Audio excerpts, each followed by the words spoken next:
సిద్ధించిన సుదినం, విశాల భారతావని సంతోషించే గొప్ప దినం, దేశమంతా హర్షించే మహాపర్వదినం.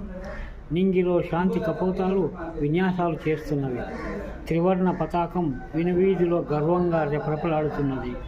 బాల బాలికలు ఉత్సాహంగా పాఠశాలలకు పరుగులు తీస్తున్నారు.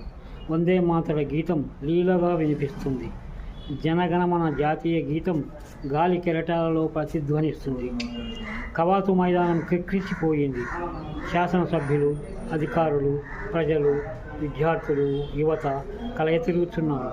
జాతిపిత మహాత్మా గాంధీ గారిని, తొలి దేశ ప్రధాని జవహర్లాల్ నెహ్రూ గారిని, రాజ్యాంగకర్త డాక్టర్ అంబేద్కర్ లాంటి వారిని స్మరిస్తున్నారు, వివరిస్తున్నారు.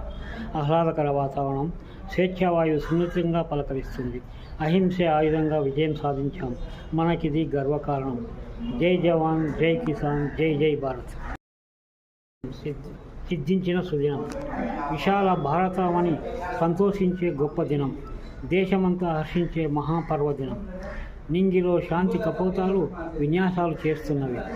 త్రివర్ణ పతాకం వినువీధిలో గర్వంగా రెపరెపలాడుతున్నది.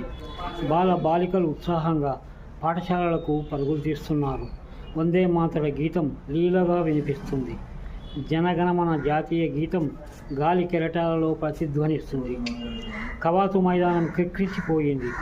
శాసనసభ్యులు, అధికారులు, ప్రజలు, విద్యార్థులు, యువత కలయతిరుగుతున్నారు. జాతిపిత మహాత్మా గాంధీ గారిని, తొలి దేశ ప్రధాని జవహర్లాల్ నెహ్రూ గారిని, రాజ్యాంగకర్త డాక్టర్ అంబేద్కర్ లాంటి వారిని స్మరిస్తున్నారు, వివరిస్తున్నారు. ఆహ్లాదకర వాతావరణం, స్వేచ్ఛావాయువు సున్నితంగా పలకరిస్తుంది. అహింసే ఆయుధంగా విజయం సాధించాం, మనకిది గర్వకారణం. జై జవాన్, జై కిసాన్, జై జై భారత్.